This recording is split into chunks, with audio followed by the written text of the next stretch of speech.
وزيادة قبل النبي أفضل الصلاة والسلام حسن خير من المطلعة وإلى حضرة النبي محمد صلى الله عليه وسلم الفاتحة.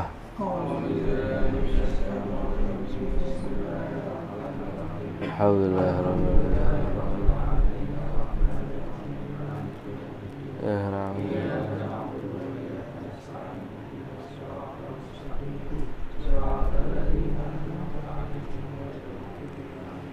يا رب بالمصطفى بلغ مقاصدنا واغفر لنا ما مضى يا واسع الكرم. يا رب بالمصطفى بلغ مقاصدنا واغفر لنا ما مضى يا واسع الكرم. محمد سيد الكونين والثقلين والفريقين من عرب ومن عجم.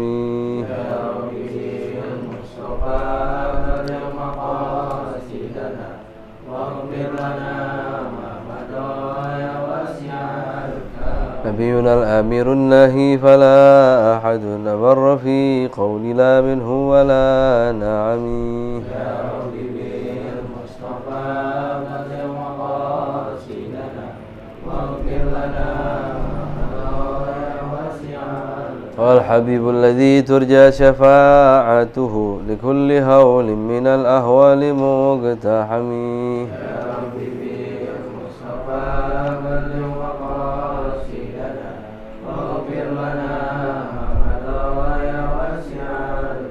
اللهم صل وسلم وبارك. بسم الله الرحمن الرحيم. الحمد لله رب العالمين والصلاة والسلام على سيدنا محمد وعلى آله وصحبه أجمعين. قال المؤلف رحمه الله تعالى نفعنا به وبعلومه في الدارين آمين. Kitab At-Taharah. Pembahasan tentang At-Taharah. La yasihu raful hadathi wala izalatun najasi illa bima yusamma ma'a. Sebagaimana sudah kita jelaskan pada minggu yang lalu, pembahasan yang paling pertama pada kitab Taharah itu seputar air, ya. Karena bersuci itu harus menggunakan yang namanya air. Karena yang paling pertama dibahas adalah air. Tidak sah mengangkat hadas atau menghilangkan najis kecuali menggunakan air. Ayan taghayyara ta'amuhu aw launuhu aw rihuhu taghayyuran fahisha bihaitsu la yusamma ma'an mutlaqa bi mukhalidin tahirin yastaghni al-ma'u anhu lam tasih at-taharatu bih. Dan sudah kita jelaskan kemarin ya. Di antara air yang enggak boleh dipakai buat bersuci itu air yang sudah berubah namanya. Dikatakan enggak sah apabila salah satu sifat air berubah. Apakah warnanya atau aromanya atau rasanya, perubahannya yang signifikan sampai-sampai ini udah nggak dinamakan air lagi, ya. Bihaitsu la yusamma ma'an mutlaqa. Wa taghayyur takdiri ka taghayyurul hissi. Kemudian perubahan yang nggak terlihat itu seperti perubahan yang terlihat. Ini udah kita bahas kemarin di pembahasan air musta'mal, ya. Air musta'mal itu kalau kecampur sama air yang suci dan mensucikan itu kita mengetahui hukumnya dengan cara mengkira-kirakan. Nah, ini air musta'mal yang kecampur sama air suci dan mensucikan tadi itu seberapa banyak. Kira-kira kalau misalkan air musta'mal ini warnanya itu beda dengan air yang pada umumnya, rasanya beda, aromanya beda, maka itu merubah air apa enggak? Kalaupun berubah, perubahannya itu signifikan atau tidak. Wala waqa'a fihi ma'u wardin la raihata lahu qaddara mukhalifan lahu bi awsatis sifat. Wala yadurru taghayyurun yasir la yamna'u ismal ma'. Jadi kalau misalkan perubahannya cuma sedikit, ya. Kemarin udah kita contohin, air seember kita campurin sama kopi sendok doang misalkan. Ya warnanya ada perubahan, rada butek dikit, ya. Cuma orang enggak sampai bilang nih, oh ini kopi nih, enggak. Kecuali kalau misalkan air segelas, kopinya itu 2 sendok, ya, gulanya itu kalau saya sendok. Ya, kalau Imron nggak tahu dah gulanya. Kalau saya sendok. Nah, itu orang bilang kopi nih, ya, bukan air yang kecampur kopi, bukan, tapi ini kopi. Nah, jadi kalau perubahannya dikit nggak signifikan, ya masih boleh dipakai buat bersuci. Wala yadurru taghayyurun bi muktin wa turabin wa tuhlabin wa ma fi magarrihi wa mamarrih wala bi mujawirin ka'udin wa duhnin wala bimilhin ma'i wala biwaragin tanathara minasyajar. Nah, ini ada satu masalah yang belum kita bahas kemarin ya. Masalahnya sama seperti kopi juga. Kadang air ini udah perubahannya itu parah, cuma masih boleh digunakan untuk bersuci ya. Kalau kopi kan nggak boleh pakai buat bersuci. Nah, ada air yang perubahannya itu sudah signifikan, perubahannya banyak. Sampai-sampai orang bilang nih, wah ini bukan air nih, ya. Tapi masih boleh dipakai buat bersuci. Kalau misalkan ada air ini berubah, bukan karena apa-apa, tapi karena kelamaan. Karena kelamaan. Misalkan ditaruh di wadah, saking lamanya warnanya sampai hijau. Kadang ada empang tuh, empang yang jarang dipakai itu warnanya sampai hijau banget. Berubahnya kenapa? Karena kelamaan satu. Kedua, karena memang ada zat yang terletak pada tempat air tersebut. Apakah karena memang empangnya itu lumpur misalkan dasarnya atau tanah, atau di sekitarnya itu, maksud di tempat air itu misalkan ada lumutnya jadi warnanya hijau. Nah, ini walaupun warnanya hijau, terus misalkan aromanya itu nggak seperti aroma air kebanyakan, rasanya misalkan berubah, tapi kalau sebabnya itu karena kelamaan, bukan karena ada zat yang dicampur, bukan. Ini kenapa berubah? Karena kelamaan. Atau misalkan karena berubahnya itu karena sesuatu yang memang yang ada di tempat air tersebut, karena lumpur yang ada di empang tadi misalkan. Nah, ini masih boleh dipakai buat bersuci. Faslun yukrahu syadidus sukhunati wa syadidul burudati wal musyammasu fi jihatin harratin fi ina'in muntabi'in fi badanin duna thawbin wa tazulu bitabri. Air yang suci dan mensucikan ya, kadang itu makruh untuk digunakan. Ini air boleh kita pakai wudu, cuma makruh. Wudunya sah apa nggak sah? Dia masuk ke kategori air yang suci dan mensucikan. Cuma kalau kita pakai makruh hukumnya. Wudunya mah tetap sah. Air apa itu? Air yang terlalu panas atau terlalu dingin ya. Yang khawatir kalau kita gunakan bisa membuat kita ini celaka atau kesakitan atau menimbulkan penyakit.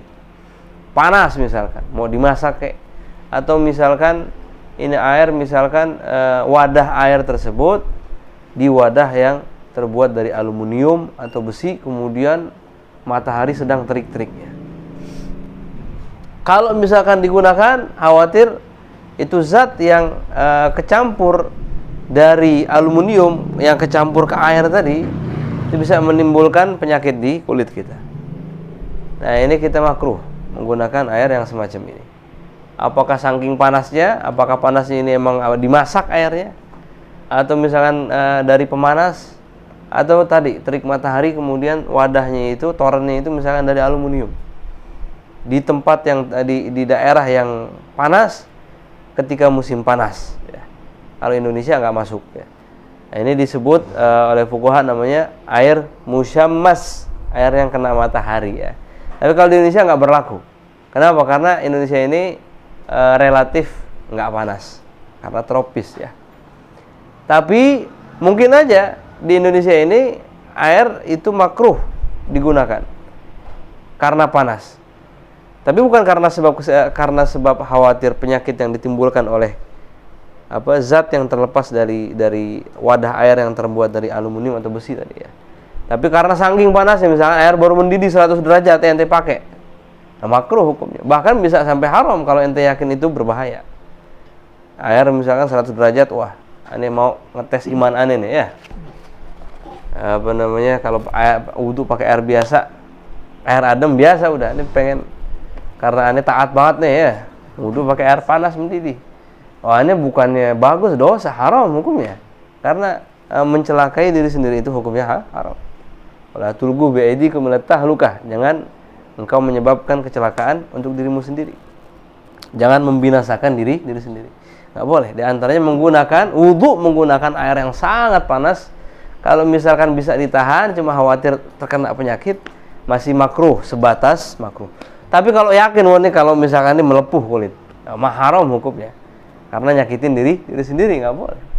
Atau sangat-sangat dingin, sangat dingin. Misalkan di daerah yang dingin, Dieng misalkan ya, Dieng kan lagi dingin ya tuh.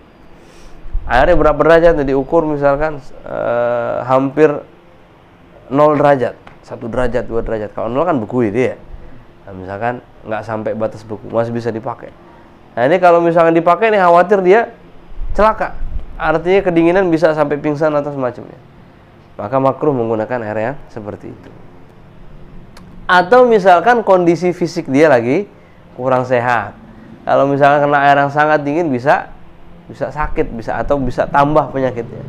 Nah ini makruh untuk digunakan, bahkan kalau dia yakin bisa mencelakai dirinya, hukumnya jadi diharam. Terus bagaimana kalau misalkan airnya yang ada cuma itu doang? Ya tinggal tayamum. Kalau masih ada air yang lain atau misalkan masih bisa didinginin tadi air yang panas, maka tungguin. Tapi kalau misalkan nggak ada air yang lain yang tersedia, dia boleh tayamum menggunakan debu. Faslan la tasihhu taharatu bil ma'il musta'mali al-ghalilu fi raf'il hadathi wa izalatin najis. Walau adkhala al-mutawaddi'u yadahu fil ma'il ghalil ba'da ghasli wajhi ghayra nawil al-ightiraf sara al-ma'ul baqi musta'mala wal musta'malu fi tuhrin masnun kal ghaslati tsaniyah wa tsalitsah tasihhu taharatu bih. Nah ini air musta'mal juga udah kita bahas kemarin ya. Kita bahas syarat-syarat air musta'mal. Kapan air itu dikatakan musta'mal? Pertama, air yang sedikit. Kalau airnya banyak nggak bakal musta'mal. Kan dikatakan al-musta'mal al-qalil.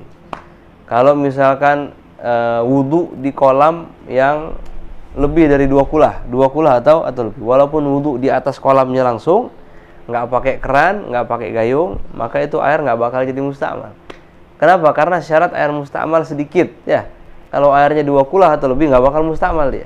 Bahkan kalau air musta'mal dikumpulin sampai jadi 2 kulah, maka itu otomatis menjadi suci dan mensucikan ya. Kemudian fi raf'il hadath wa izalatin najis. Nah, tapi air musta'mal ini boleh digunakan untuk keperluan lain selain thahar. Misalkan mau mandi biasa pakai air musta'mal silahkan. Kalau nggak jijik mau misalkan minum air musta'mal juga silahkan. Yang nggak boleh itu dan nggak sah kalau digunakan untuk bersuci. Walau adkhala al-mutawaddi'u yadahu fil ma'il ghalil ba'da ghasli wajhi ghayra nawil al-ightiraf sara al-ma'ul baqi musta'mala. Itu udah kita bahas kemarin. Kalau ada orang wudu di wadah yang airnya sedikit, maka ketika wudu itu setelah basuh wajah dia harus niat Ightiraf ya. Niat ightiraf. Jadi ketika dimasukkan tangannya ke dalam air, udah basuh wajah kan tuh ya. Sekarang mau basuh kedua tangan. Nah, kalau ada gayung silahkan pakai gayung. Kalau nggak ada gayung bisa juga. Nah, gimana caranya? Sedangkan kalau kita masukin tangan kita bisa jadi musta'mal. Karena otomatis hadas yang di tangan pindah ke air tadi. Nah, gimana caranya? Ada yang namanya ightiraf. Apa itu ightiraf? Kita menjadikan tangan kita ini alat untuk mengambil air. Ngapain masukin tangan? Buat ngambil air. Sedangkan kita basuh tangannya itu di luar wadah tadi, di luar ember tadi, di luar kolam tadi. Jadi masukin tangannya itu untuk apa? Untuk ngambil air, bukan untuk bersihin tangan di dalam, bukan. Bukan untuk basuh tangan di dalam tadi. Dia mau ngambil air doang kemudian basuh di luar tadi.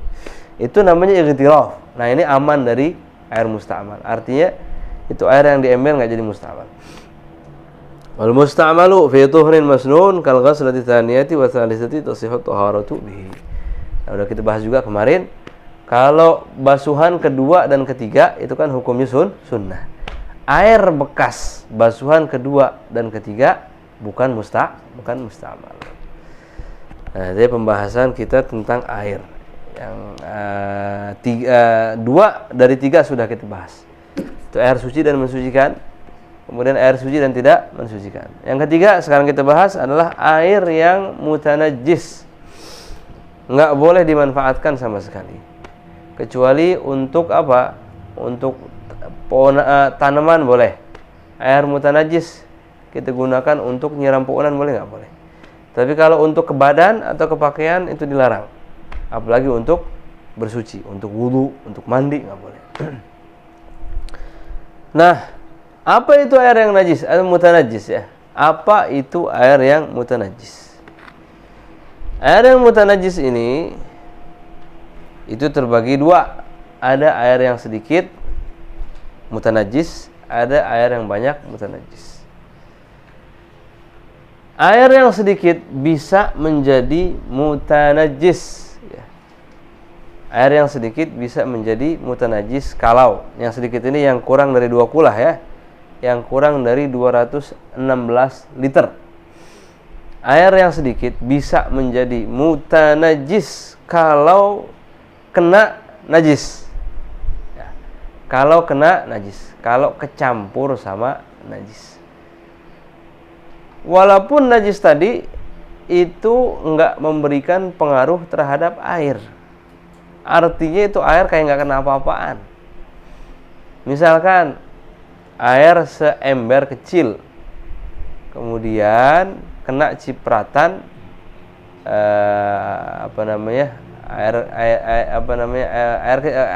air kencing misalkan, kena cipratan air kencing. Nah, ini bagaimana hukumnya? Ini karena saking sedikitnya yang tercampur dengan air yang di ember tadi, itu seakan-akan nggak ada apa-apa. Orang cuma cipratan doang dikit kan, ya. Itu airnya itu warnanya masih sama, aromanya masih sama, rasanya misalkan masih sama, nggak ada perubahan sama sekali. Cuma kita ngelihat barusan kena cipratan air kencing. Ya, bagaimana hukumnya? Langsung otomatis najis. Nggak bisa dikompromi lagi. Setiap najis yang terjatuh atau terkena air yang sedikit, yang kurang dari 2 kulah atau 216 liter, itu otomatis air tadi langsung jadi mutanajis. Kecuali memang ada beberapa najis yang dimaafkan. Apa artinya dimaafkan? Artinya ini walaupun itu najis nyampur dengan air, masuk ke dalam air, airnya nggak jadi najis, ya. Airnya nggak jadi najis. Pada dasarnya setiap najis yang masuk ke dalam air yang sedikit menjadikan air tadi mutanajis. Kecuali ada beberapa pengecualian. Di antaranya apa? Di antaranya bangkai binatang. Bangkai binatang najis. Kalau misalkan kita lagi sholat, kemudian di kantong tahu-tahu ada jenazah laler, misalkan, ya, ada jenazah laler. Wah, habis sholat ngeliat, wah, ada nyamuk mati, laler mati, laron mati, misalkan. Gimana? Sholatnya nggak sah tadi. Terus gimana? Wudhu lagi apa nggak? Nggak usah. Ya, kan wudhunya mah nggak batal. Cuma yang membuat sholat tadi nggak sah itu karena dia bawa najis ketika sholat. Loh, terus bajunya mesti ganti apa enggak? Enggak mesti. Kalau misalkan tadi itu kering, bangkai nyamuk atau laron atau laler itu kering, maka bagian baju kita yang terkena bangkai tadi enggak najis. Al-jaf ma'al jaf la yunajis. Kering sama kering enggak bikin najis. Dia pada dasarnya zatnya najis. Cuma enggak membuat pakaian yang terkena tadi jadi najis, mutanajis, ya. Nah, itu kalau najis yang berkaitan dengan pakaian atau tempat sholat kita. Nah, tapi kalau binisbah lil ma, kalau untuk air, bangkai yang kecil ini, ya, bangkai dari serangga atau binatang yang kecil, patokan kecil itu yang seperti cicak atau lebih kecil. Nah, itu kecil namanya. Binatang yang kecil.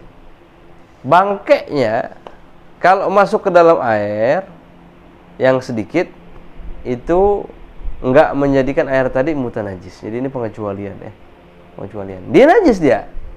Cuma untuk masalah air dia enggak menjadikan air tadi mutanajis. Tapi tetap kalau kebawa sholat kita enggak sah. Tapi ini dimaafkan untuk air. Misalkan, ya, di ember tahu-tahu ngelihat ada laler mati di situ. Atau ada semut juga, bangkai, kalau mati bangkai dia. Ada bangkai semut di situ mah. Kalau masih hidup mah nggak masalah. Kalau lalernya masih berenang di situ, tinggal ente ente wudhu situ nggak apa-apa. Kalau dia masih hidup. Nah, ini masalahnya kalau dia udah mati, ya. Nah, itu dimaafkan. Artinya apa? Airnya masih bisa kita manfaatkan untuk apa? Untuk thaharah, untuk wudu, untuk mandi, untuk minum dan lain sebagainya.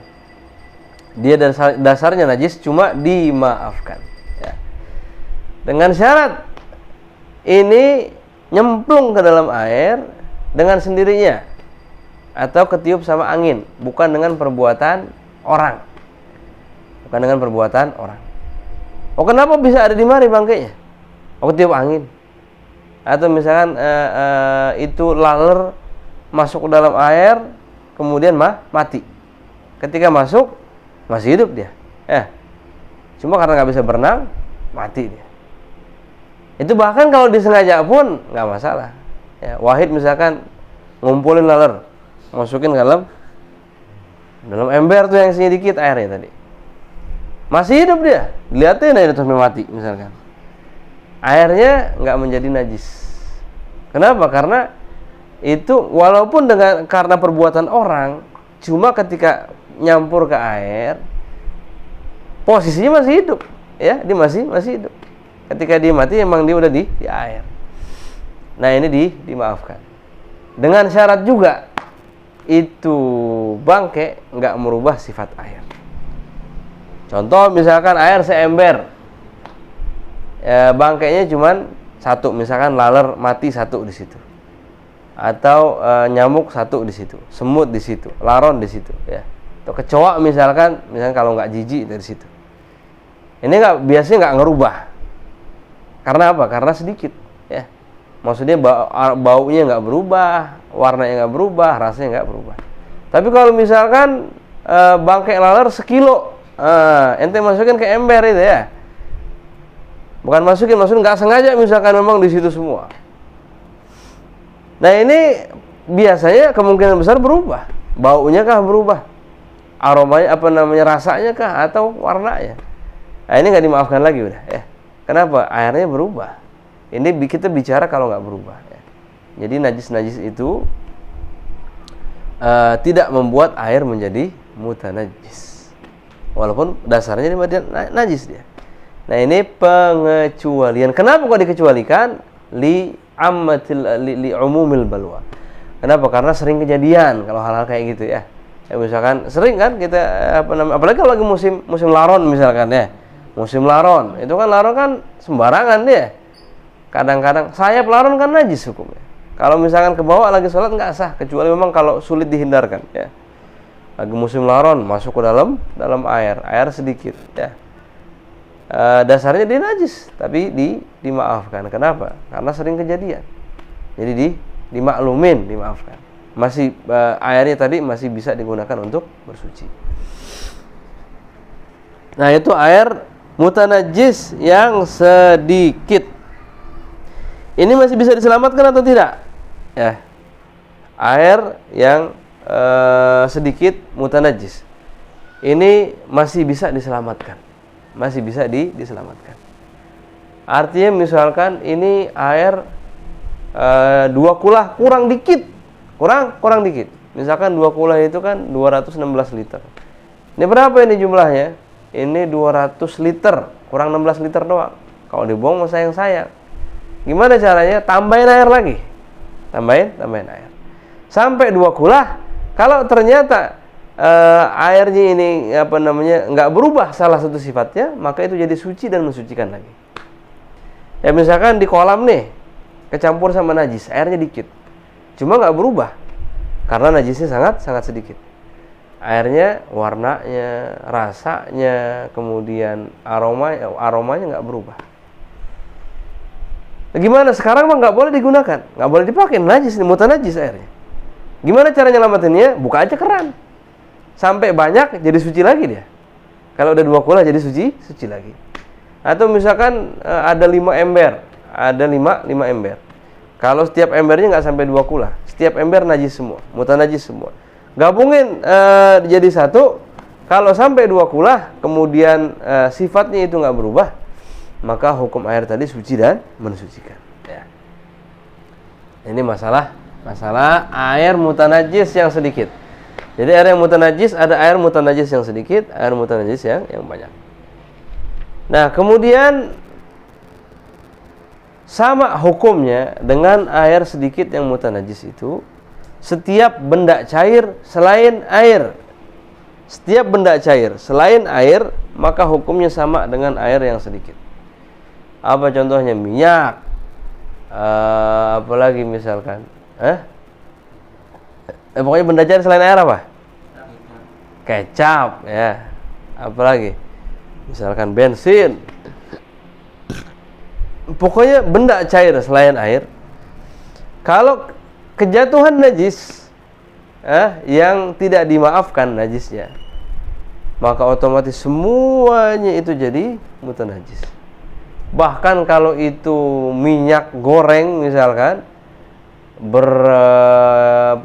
berkulah-kulah, artinya walaupun misalkan sangat banyak, maka hukumnya mutanajis dan nggak bisa diselamatkan. Minyak misalkan sejerigen gede, kemudian netes darah ke situ. Nah itu semuanya najis itu, nggak bisa digunakan buat apapun. Buat makan nggak boleh, kecuali kalau misalkan buat sesuatu yang nggak bersentuhan langsung dengan badan atau dengan pakaian masih boleh. Nyiram poonan tadi ya, cuma kan ini minyak, masa mau poonan masih pakai minyak kan nggak mungkin ya. Jadi benda cair, mau dikit mau banyak, mau 2 kulah mau kurang, kalau kena najis otomatis semua jadi mutanajis. Dan nggak bisa diselamatkan.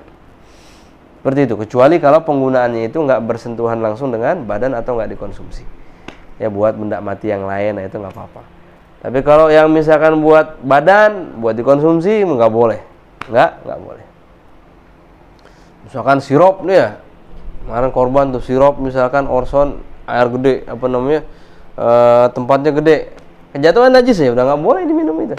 Nggak boleh, udah harus dibuang, nggak boleh diminum. Nah itu air mutanajis yang sedikit. Kemudian kita bahas yang kedua, air mutanajis yang banyak.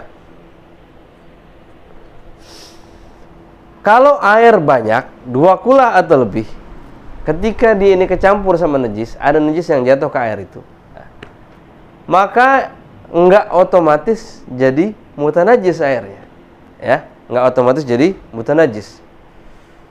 Dia mutanajis kalau salah satu sifatnya ada yang berubah walaupun sangat sedikit perubahannya. Ya, ini air 2 kulah atau lebih, campur sama darah, campur sama najis apapun, bangke atau apapun itu ya. Bagaimana hukum ini? Air banyak ya. Ini tadi sebelumnya kita bahas air yang sedikit. Tinggal kita lihat ada nggak salah satu sifatnya yang berubah. Cek baunya, cek warnanya, cek rasanya. Ada yang berubah nggak? Oh, nggak ada yang berubah, masih sama seperti semula. Maka air tersebut masih suci dan mensucikan. Tinggal najisnya tadi kalau bisa dibuang ya dibuang. Misalkan bangkai kan bisa dibuang, tinggal dibuang. Tapi kalau misalkan karena sebab najis tersebut ada salah satu sifat air yang berubah walaupun sedikit, maka otomatis semuanya menjadi mutanajis. Bangkai tikus misalkan jatuh ke toren kan banyak tuh ya. Kalau nggak merubah baunya, nggak merubah warnanya, masih suci, tinggal bangkainya buang udah. Tapi kalau misalkan ternyata baunya itu berubah, maka semuanya itu menjadi najis, mutanajis ya. Terus bagaimana air banyak begini? Air banyak begini kalau udah mutanajis ya nggak bisa dimanfaatkan, sama seperti tadi. Kecuali kalau ente tambahin lagi sampai baunya hilang, nah itu bisa jadi suci lagi ya. Misalkan bau, tambahin air keju banyak, nah tahu-tahu hilang baunya, suci lagi dia, suci dan mensucikan ya. Jadi kalau airnya ditambahkan kemudian hilang baunya, maka hukumnya kembali suci dan mensucikan. Kalau misalkan ini air bau karena sebab najis, maka hukum airnya mutanajis. Tapi dicampurin misalkan minyak wangi sama dia, nah, air taruhin aja minyak wangi sama dia, itu bau bangkainya hilang misalkan ya, bau bangkainya hilang. Nah gimana hukumnya nih? Hukumnya itu tetap najis. Kenapa? Karena minyak wangi ini cuma nutupin doang, nutupin ya. Buktinya apa? Kalau minyak wangi udah hilang, bau bangkainya masih ada. Bau bangkainya masih ada. Tapi kalau misalkan ternyata setelah bau minyak wangi hilang, bau bangkainya udah hilang, itu suci dan mensucikan. Ya. Suci dan mensucikan. Sama misalkan ini air kena bangkai tikus, bau najis, sudah mutanajis. Minggu depan nggak bau itu air, boleh dipakai lagi, boleh dipakai lagi. Nah ini jadi hukum air mutanajis yang banyak. Jadi intinya air yang banyak kalau kena najis nggak otomatis membuat air tersebut mutanajis. Dia menjadi mutanajis kalau salah satu sifatnya ada yang berubah. Yanjusu al-ma'ul ghalilu wa ghairuhu min al-ma'i'at bi mulaqatin najasah wa yustathna min dzalika masail. Air yang sedikit langsung jadi najis kalau kejatuhan najasah. Ada pengecualian mala yudrikhu tarf yang pertama. Walaupun kena najis, cuma air yang sedikit tadi enggak menjadi mutanajis ya. Najis yang enggak kelihatan dengan kasat mata. Nah, ini sering kita contohkan kalau ada laler kemudian nemprok di kotoran, kakinya pasti ada najisnya ya. Pasti enggak? Pasti itu ya. Nah, kemudian dia berenang di atas air yang sedikit. Itu najis yang ada di kakinya otomatis pindah ke air tadi. Cuma pertanyaannya itu najis kelihatan nggak sama kasat mata kita? Ya, kelihatan sama mata telanjang atau nggak? Nggak kelihatan mungkin kalau pakai mikroskop kelihatan. Oh itu kotorannya ada tuh di kaki laler. Ya. Tapi kalau secara kasat mata nggak kelihatan. Nah ini dimaafkan nih. Ya. Artinya, oh itu misalkan ada orang yang bilang, oh nggak boleh itu kena najis. Itu kalau kita cek pakai mikroskop itu ada tuh najisnya di kakinya. Oh, enggak, syariat enggak mewajibkan kita di luar kemampuan kita. Mikroskop itu kan di luar kemampuan kita ya. Ini pandangan orang pada umumnya nggak bisa ngelihat najis yang nempel di kaki laler. Kecuali kalau lalernya segede kambing ya mungkin ya. Kan laler kan kecil ya. Nah jadi apapun najis yang nggak terlihat oleh kasat mata ya, tapi kita yakin itu najis, kalau kecampur sama air yang sedikit nggak menjadikan air tadi mutanajis. Kemudian yang kedua, wa maitatun la dama laha sa'il illa in ghayyarat aw turihat. Nah, ini yang kedua ini yang udah kita bahas barusan ya. Bangke dari binatang yang kecil. Kalau enggak sengaja masuk ke dalam air, nah dan enggak merubah sifat air, maka airnya ini masih suci dan mensucikan. Ini masalah-masalah pengecualian. Wa famu hirratin tanajjasa thumma ghabat wa ihtumila wa ihtamala ulughuha fi ma'in katsir. Kemudian selanjutnya kucing yang habis makan najis ya. Contohnya kucing bawa bangkai tikus atau bangkai curut. Bangkai ya. Kalau masih hidup nggak najis. Kecuali kalau curutnya atau tikusnya habis dari got. Nah, itu najis. Kenapa? Najis karena got itu ya. Pokoknya ini mulut kucing ada najis ini. Kenapa? Karena habis gigit bangkai atau sebab apapun ya. Kalau kita ngelihat ya, ngelihat di ini mulutnya habis kena najis, habis makan bangkai atau semacamnya. Kemudian tahu-tahu diminum dari ember tadi yang airnya sedikit. Nah ini hukumnya langsung mutanajis ya, hukumnya mutanajis. Kalau misalkan dia sempat ngilang, kita ngelihat dia makan bangkai tikus atau makan bangkai curut atau bawa bangkai curut ya. Kemudian misalkan dia ngilang ya. Nah, dan di tempat sekitar kita berada itu ada sungai atau semacamnya. Supaya apa? Ada kemungkinan ini kucing minum dari air sungai tadi, sungainya yang bersih ya, bukan kayak kali kita. Kalau kali kita kan namanya kan kalau lagi butek ya hukumnya najis, tapi kalau misalkan lagi bersih boleh juga dipakai buat bersuci. Intinya apa? Ada kemungkinan itu kucing minum dari air yang banyak sehingga mulutnya jadi bersih. Contohnya apa? Sungai yang bersih. Atau misalkan kolam yang gede. Ya, ada kolam gede. Kadang-kadang kucing naik ke atas kolam, diminum dari situ. Nah, ada kemungkinan ya, ada kemungkinan. Kemudian setelah beberapa saat dia balik lagi. Intinya di tempat sekitar situ ada air banyak yang biasa kucing minum dari situ. Ini kita lihat kucing habis makan, habis bawa bangkai tikus atau bangkai curut, tahu-tahu ngilang. Ada kemungkinan dia ke sono nih, dia minum dari sono. Habis itu balik lagi. Setelah balik dia minum dari air sedikit yang di ember tadi. Nah, maka hukumnya itu enggak jadi najis. Enggak mutanajis hukumnya ya. Kenapa? Karena ada kemungkinan dia minum di air yang banyak sehingga mulut dia jadi suci. Enggak najis lagi. Yaitu apa namanya pengecualian yang ketiga. Wa kadzalika as-sabi idza tanajjasa tsumma ghaba wa ihtamalat taharatuhu. Begitu juga anak kecil ya, anak kecil yang masih suka muntah atau gumoh ya, gumoh. Misalkan ada anak kecil kemudian kita gendong, tahu-tahu ileran. Iler pada dasarnya enggak najis. Tapi karena ini iler anak kecil yang kita lihat habis muntah barusan, kalau kena di baju kita pasti najis. Dan atau kena air mutanajis. Mutanajis. Baju kita jadi mutanajis, air jadi mutanajis. Kalau kena mulut bayi tadi atau ilernya.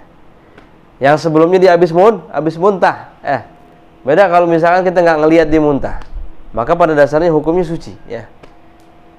Nah, kalau misalkan kita lihat dia muntah, kemudian tahu-tahu dibawa sama emaknya kemana?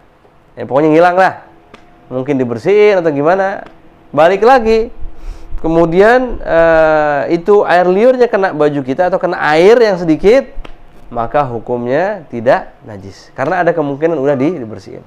Kalau bisa nggak usah nanya, udah bersihin atau belum? Ya, dan akhirnya kalau tahu-tahu belum dibersihin, najis sudah. Ya. Udah biarin aja. Kalau misalkan di ini sempat ngilang, sempat nggak ada, maka hukumnya pada dasarnya suci. Ya. Ada kemungkinan di ini dibersihkan. Wal yasir min ghubar sirjin. Wal qalil min dukhanin najasah. Di antara yang dimaafkan itu kalau misalkan ada najis yang dibakar, kemudian asapnya kena air atau kena baju, maka kalau dikit nggak najis, ya. Kalau dikit nggak najis. Kepakaian misalkan ya, sate anjing atau sate babi misalkan, kan najis, ya. Misalkan lewat lagi kemana ke Bali itu kan, kalau ke Bali itu kan nanti yang banyak itu bukan warteg, bukan babi guling di mana-mana tuh ya, babi guling tuh. Setiap 100 meter babi guling, 100 meter babi guling. Nah itu kalau misalkan lagi ngebakar, nah kan asapnya kemana-mana. Kalau kena baju bagaimana? Najis nggak baju kita? Atau misalkan kena air, najis apa nggak airnya? Baju dah biasanya baju. Ya kalau air kan nggak jarang terkena asap. Baju misalkan, bagaimana hukumnya? Kalau dikit nggak apa-apa. Pas emang lewat situ kena asap babi guling tadi misalkan ya. Gimana kalau dicium sih ada bau dikit? Ini hukumnya ma'fu. Boleh dipakai sholat ya. Pas sembahyang imamnya bau babi guling. Nah, ini kalau misalkan cuma dikit nggak apa-apa ya. Tapi kalau misalkan emang dia lama di situ, asapnya banyak, ini hukumnya najis. Nggak dimaafkan lagi ya. Ini pengecualiannya nggak khusus di masalah air ya. Ini ada sebagian memang najis yang dimaafkan kalau terkena badan. Kalau tadi itu kayak bangkai semut, bangkai kecoa, bangkai laler, itu emang di air biasanya. Atau misalkan najis yang nggak kelihatan oleh kasat mata itu di air. Nah ini kalau asap najis, nah biasa di pakaian. Wal yasir minasya'arin najis. Begitu juga bulu najis yang sedikit dari bulu yang najis itu dimaafkan kalau kena badan atau kena air. Apa bulu yang najis? Maksudnya bulu apa saja yang najis. Setiap hewan yang nggak boleh dikonsumsi kalau bulunya rontok itu najis. Kalau kena pakaian banyak, misalkan bulunya nempel di kucing misalkan, nggak boleh dimakan. Kalau misalkan melihara kucing, ya kemudian bulunya banyak nempel di pakaiannya, nggak boleh pakai sholat. Tapi kalau misalkan dikit, cuma 2 lembar, 3 lembar, udah dikibas-kibas, masih ada dikit, atau nggak apa-apa. Ya. Tapi bukan berarti kita ini mesti membasuh bagian yang kena bulu kucing tadi dengan air, enggak. Kucing hidup kita pegang enggak najis, tapi kalau misalnya bulunya nempel najis. Gimana caranya supaya enggak najis? Tinggal digibas-gibas saja. Kecuali kalau kena air. Nah, itu otomatis harus dibasuh dengan air. Tapi kalau misalnya sama-sama kering tinggal dibasuh doang. Kalau tangannya keringetan, kemudian ada bulu kucing, najis itu, mesti dibasuh pakai air. Tapi kalau misalkan tangan kering ada bulu kucing atau di pakaian kita tinggal digibas-gibas gitu ya. Nah, itu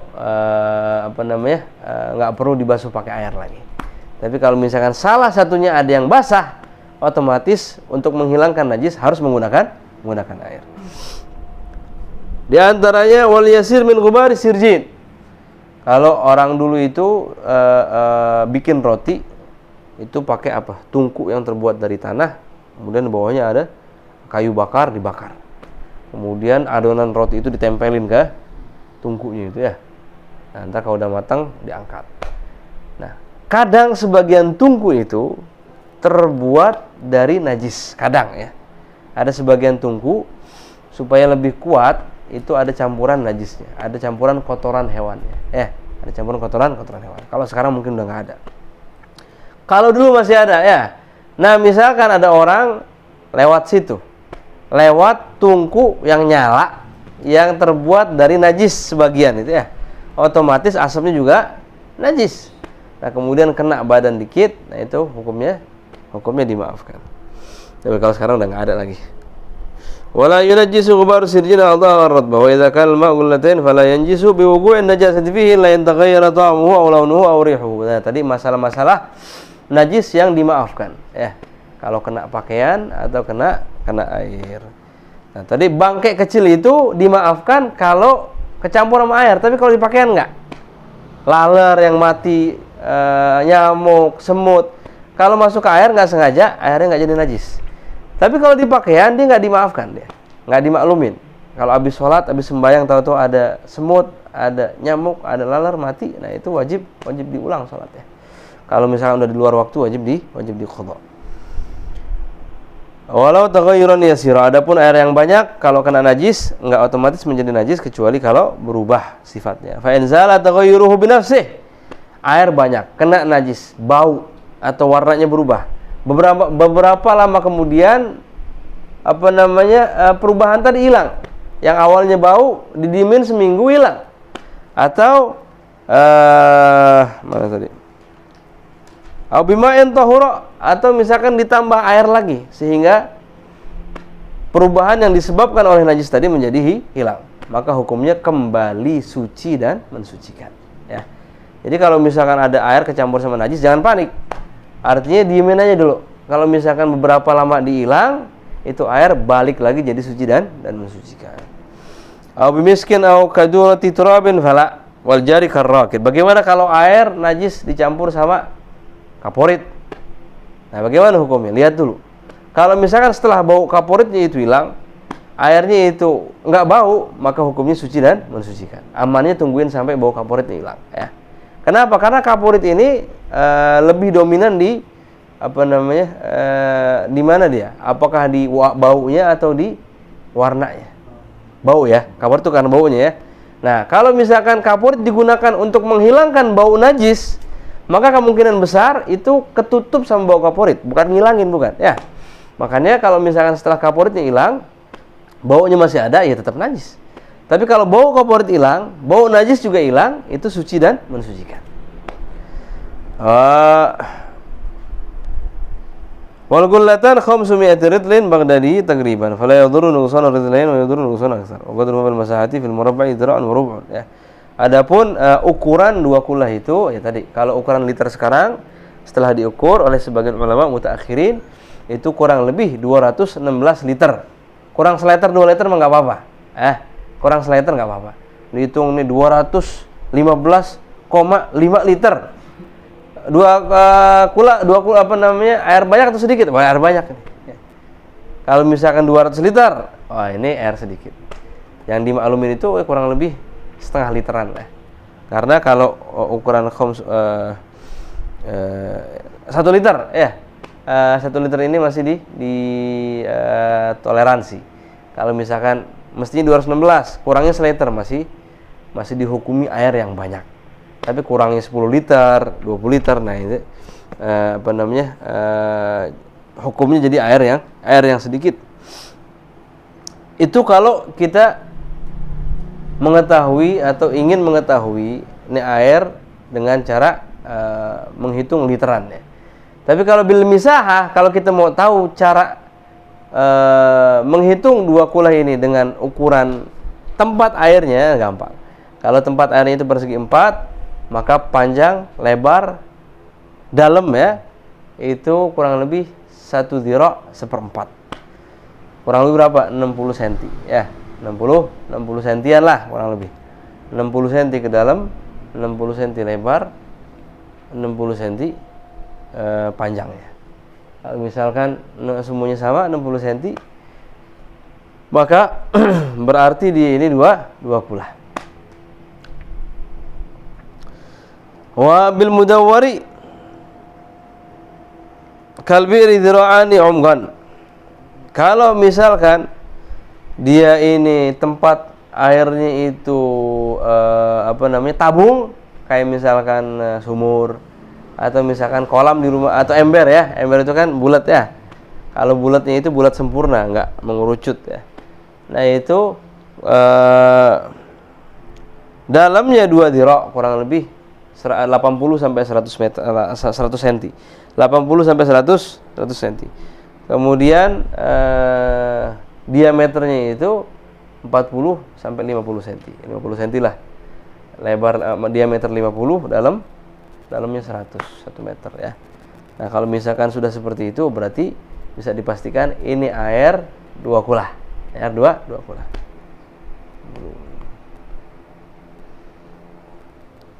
Kalau ngitung volume itu panjang kali lebar kali dalam ya? Benar nggak? Hitung volume ini ya? Ruang, ya kalau persegi 4, panjang kali lebar kali dalam kan? Ya.